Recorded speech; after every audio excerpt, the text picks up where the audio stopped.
Hello guys, good morning. तो आज thermal engineering के सेशन में हम लोग देखने वाले हैं cooling system of an IC engine. तो इस टॉपिक को हम लोग स्टार्ट करें, कूलिंग सिस्टम के बारे में हम लोग जाने उससे पहले हम लोग जानते हैं कि ये जरूरी क्यों है और हमें क्यों पढ़ना पड़ता है। तो देखिए, क्या है कि जो इंटरनल कंबसन इंजन है, इंटरनल कंबसन इंजन में क्या है कि उसका जो कंबसन होगा उसके अंदर होगा, सिस्टम के अंदर होगा। सिस्टम के अंदर होगा तो वहां पर हीट जनरेशन होगा और कंटिन्यूअस कंबसन होने से बहुत ही normal amount of heat generate होगा और टेम्परेचर धीरे धीरे बढ़ते जाएगा। तो एक टाइम आएगा कि अगर आप कूल नहीं करें तो क्या होगा कि वो सिस्टम का टेम्परेचर इतना बढ़ जाएगा कि उसके पार्ट्स वगैरह जो हैं उसी में क्या हो जाएगा, सीज कर जाएगा, या आप कह सकते हैं कि उसके जो पार्ट्स हैं वो मेल्ट कर जाएगा। तो हमारा सिस्टम क्या हो जाएगा, बंद हो जाएगा, खराब हो जाएगा। लेकिन हम तो ऐसा नहीं चाहते हैं, हम तो चाहते हैं कि हमारा सिस्टम कंटिन्यूअस वर्क करते रहे। तो उसके लिए जरूरी है क्या कि हम उस सिस्टम में टेम्परेचर को मेंटेन करके रखें। क्या करके रखें? मेंटेन करके रखें।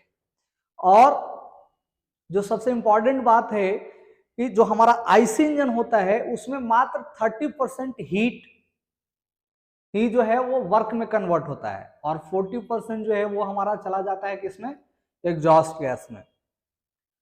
और जो रिमेनिंग हीट है वो हम लोग कूलिंग के थ्रू कूल करते हैं और उसको डेसिपेट करते हैं सिस्टम से, ताकि हमारा सिस्टम क्या हो, कंटिन्यूअसली वर्क करता रहे।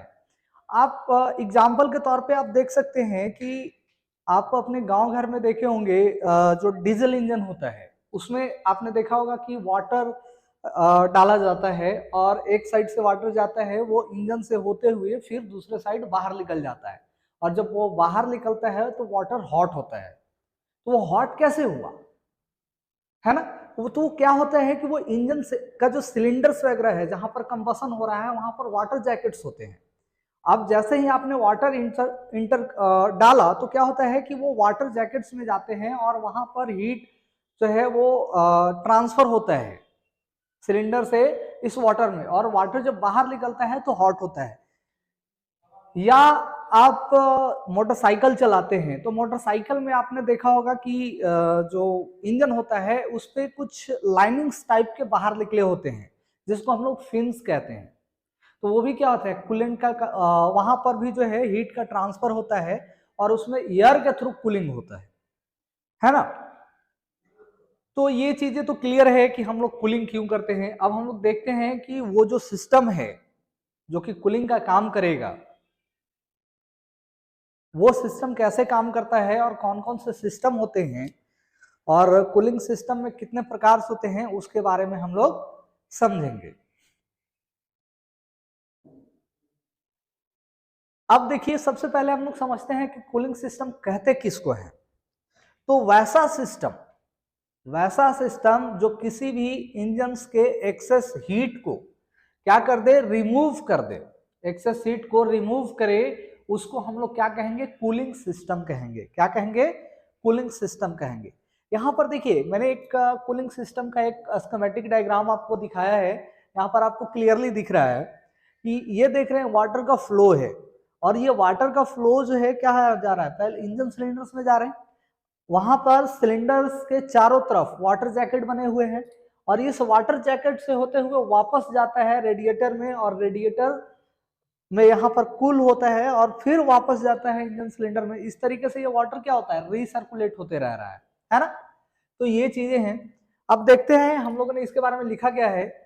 Suitable means suitable means must be provided to dissipate that excess heat from the cylinder walls so as to maintain the temperature below certain limits।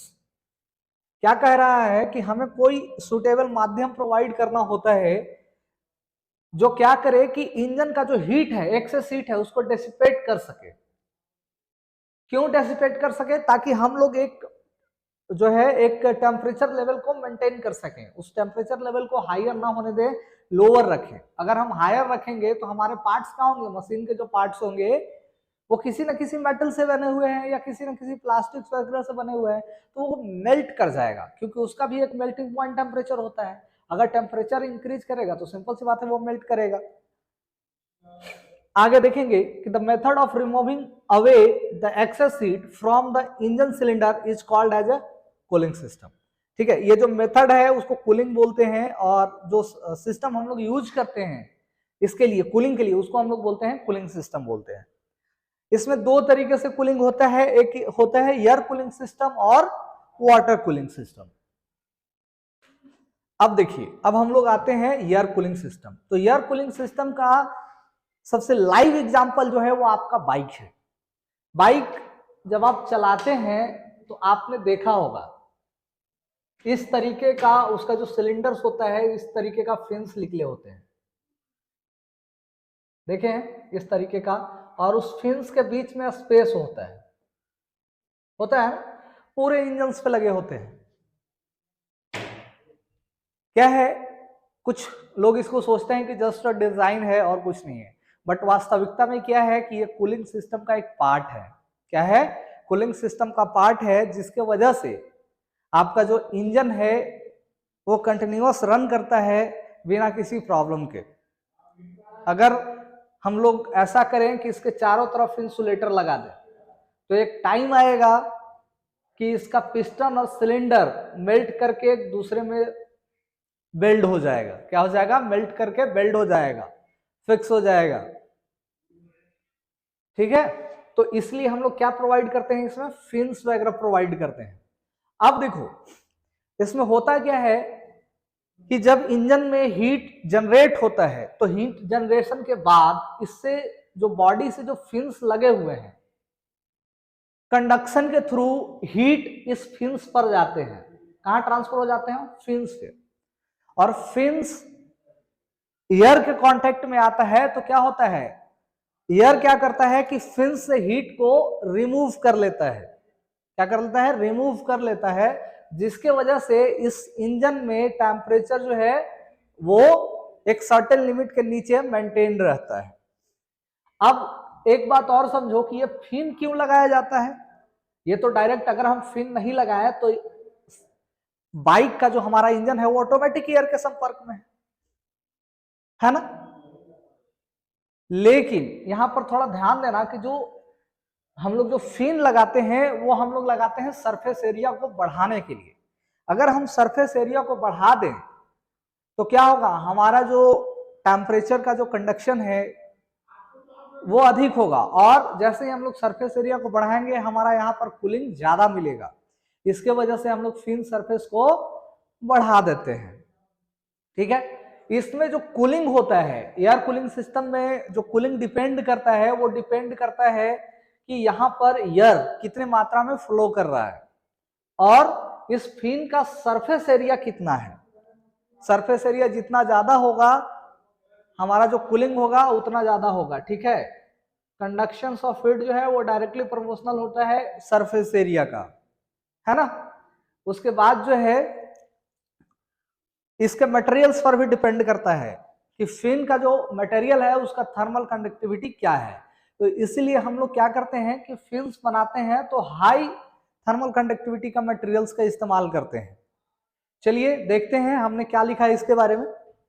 In this system fin और extended surface are provided on the cylinder wall, cylinder head etc। इसमें क्या है कि fin surface हम लोग provide कर रहे हैं, और इसमें जो कूलेंट यूज हो रहा है, जो मीडियम यूज हो रहा है कूल करने के लिए, वो क्या यूज हो रहा है बाबू, एयर यूज हो रहा है। तो ये हमेशा याद रखना कि एयर कूलिंग सिस्टम में हम लोग किसका इस्तेमाल करते हैं, एयर का इस्तेमाल करते हैं, है ना।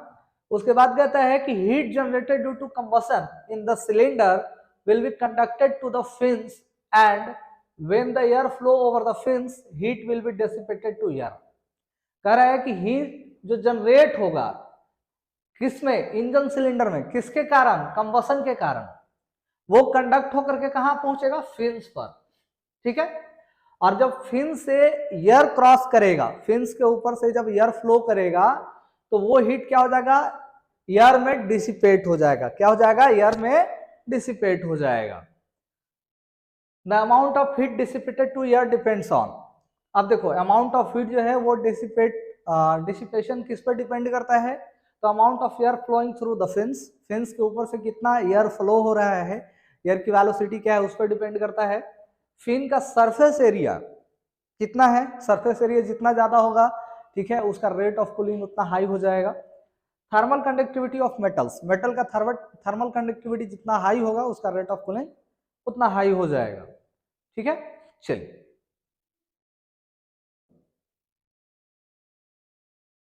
आगे देखिएगा, इसका जो हम लोग इस्तेमाल करते हैं बाबू वो जनरली हम लोग छोटे पावर के इंजन के लिए यूज करते हैं, जैसे 15 से 20 किलोवाट के लिए यूज करते हैं, या वैसे जगह पे यूज करते हैं जहां पर कि हम लोग वाटर कूलिंग सिस्टम का इस्तेमाल नहीं कर सकते हैं, या कुछ रिस्ट्रिक्शन हो कि अदर कूलेंट्स का इस्तेमाल नहीं कर सकते हैं, तब हम लोग एयर कूलिंग सिस्टम का इस्तेमाल करते हैं। जनरली आपका जो बाइक है, आप जो बाइक देखते हो वो क्या है, एयर कूलिंग सिस्टम का यूज करता है। तो इसमें हम लोग देख लेते हैं इसके बारे में थोड़ा सा। An air cooled system is generally used in small engines से अप टू 15 to 20 किलोवाट। 15 से 20 किलोवाट के इंजन के लिए हम लोग जो है किसका यूज करते हैं, एयर कूल्ड सिस्टम का यूज करते हैं। और अगर इससे हायर का यूज कर रहे हैं तो इसका मतलब है कि वहां पर क्या है कि हमारा अदर सिस्टम हम यूज नहीं कर सकते हैं, तब हम यूज करते हैं एयर कूलिंग सिस्टम। जनरली ये स्मॉल पावर्ड इंजन के लिए ही यूज होता है। The air system is used in the engines from motorcycles, scooters, airplanes and other stationary installations। देखो मोटरसाइकिल स्कूटर्स वगैरह में तो देखते ही हो, ठीक है। समटाइम्स क्या होता है, ओल्ड टाइम्स में एरोप्लेन्स में यूज किया जाता था, ठीक है। वो इसलिए यूज किया जाता है कि वहां पर हम लोग वाटर कूलिंग सिस्टम यूज नहीं कर सकते हैं, या अदर कूलिंग्स का रिस्ट्रिक्शंस होता है जिसकी वजह से हम लोग इसका इस्तेमाल करते हैं। और उसका जो टर्बाइंस होते हैं वो बाहर होते हैं, आउटसाइड में होता है, तो वो आसानी से आप बोल सकते हो कि एयर के कांटेक्ट में आता है, तो इसके लिए हम लोग यूज करते हैं। और भी है कंडीशंस, जब हम लोग उसको पढ़ेंगे तो जानेंगे कि क्या क्या कंडीशंस होता है जिसकी वजह से ये यूज किया जाता है। In countries with cold climate this system is also used in car. अब एक बात बताओ, जहां कोल्ड क्लाइमेट है मतलब टेम्परेचर हमेशा माइनस में रह रहा है, अगर हम वहां पर वाटर सिस्टम का यूज करें, जो है वाटर कूलेंट का यूज करें, तो क्या होगा, वाटर तो 0 डिग्री से नीचे जाएगा, जैसे फ्रिज कर जाएगा तो उसका कूलिंग सिस्टम काम नहीं करेगा, कूलिंग सिस्टम बंद हो जाएगा। तो उस केस में हम लोग क्या करते हैं कि वैसे जगहों पे जहां पे टेम्परेचर हमेशा लो रहता है या कोल्ड क्लाइमेट है, तो वैसे जगहों पे कार में भी जो है इसका इस्तेमाल हम लोग करते हैं। The heat is dissipated directly to the atmospheric air by the conductions through the cylinder wall। Cylinder wall के कंडक्शंस से होते हुए फ्यूम्स पे जाता है और वहां से डायरेक्ट कहां चला जाता है, एटमॉस्फेरिक एयर में चला जाता है। In order to increase the rate of cooling, the outer surface area of the cylinder and cylinder head is increased by providing the radiating fins and flanges। अभी मैंने आपको बताया कि फिन्स जो है हम लोग प्रोवाइड क्यों करते हैं, उसका सरफेस एरिया को इंक्रीज करने के लिए। अब चूंकि सरफेस एरिया इंक्रीज करता है, तो सरफेस एरिया जैसे इंक्रीज होगा तो रेट ऑफ कूलिंग हमारा क्या हो जाएगा, बढ़ जाएगा, तो आसानी से हम लोग इंजन को कूल कर सकते हैं। तो यही बातें लिखा है। In bigger units fans are providing to circulate the air around the cylinder walls and cylinder head. अब जैसे कुछ कुछ बिगर यूनिट्स होते हैं, बड़े बड़े यूनिट्स में यूज करते हैं, जैसे कार में ही यूज कर रहे हो, तो वहां पर हम लोग फैन प्रोवाइड करते हैं ताकि एयर को जो है आसानी से हम लोग सर्कुलेट कर सके, है ना। चलिए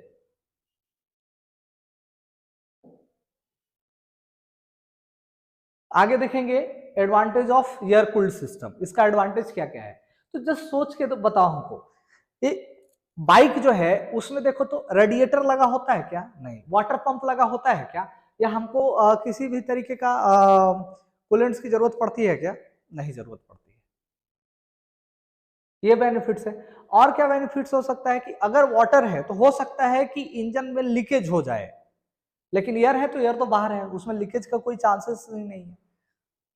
अब इसके वजह से क्या होगा कि चूंकि हम लोग रेडिएटर्स वगैरह या वाटर पंप सिस्टम यूज नहीं कर रहे हैं, थर्मोस्टेट्स वगैरह यूज नहीं कर रहे हैं, तो क्या होगा, उसका लाइट वेट हो जाएगा। क्या हो जाएगा, लाइट वेट हो जाएगा। और हमको बड़ा चेसिस के जो है इंजन नहीं बनाना पड़ेगा, हम लोग छोटे चेसिस में भी बना सकते हैं, क्योंकि जैसे ही आप रेडिएटर वगैरह यूज करते हैं तो उस समय क्या होता है कि हमें चेसिस को थोड़ा बड़ा करना पड़ता है ताकि हम आसानी से उसको एकोमोडेट कर सके, लेकिन इस केस में ऐसा नहीं होगा।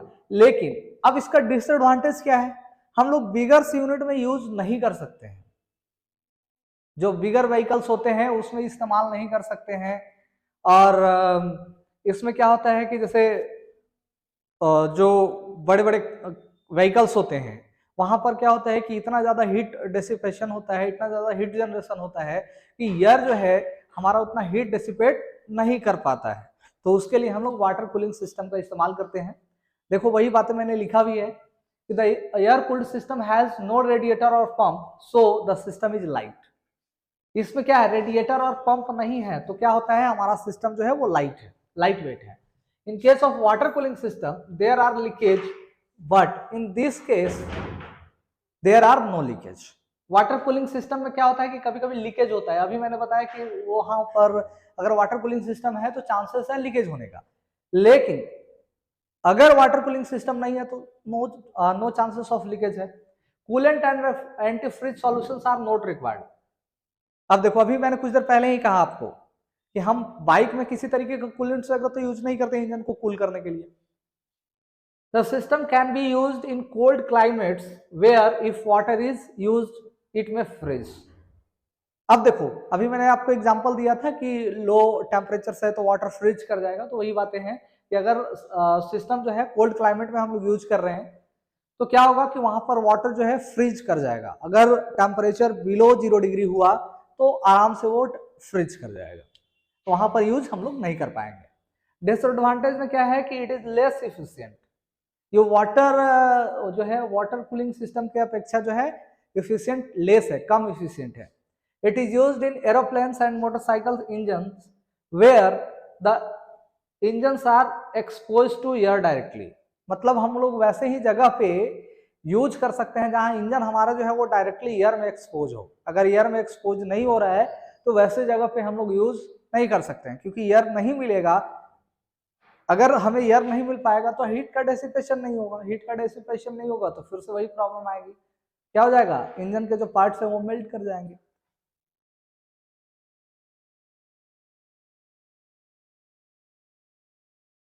तो आज के लिए मैं इतना ही छोड़ता हूं, नेक्स्ट सेशन में हम लोग देखेंगे वाटर कूलिंग सिस्टम। धन्यवाद।